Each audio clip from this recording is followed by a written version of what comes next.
our TLB Young Athlete of the Year awardee is Ralph Thomas Villudo.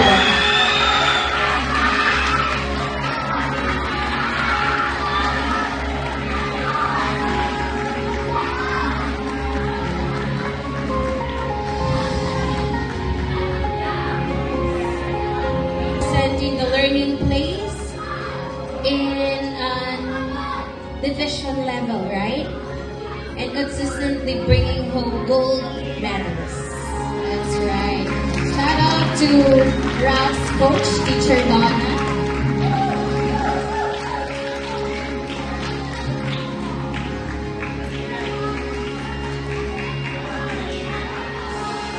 Congratulations to our awardee, Ralph, and to our proud parents. May your dedication, determination, and sportsmanship continue to inspire others to pursue excellence with humility and integrity.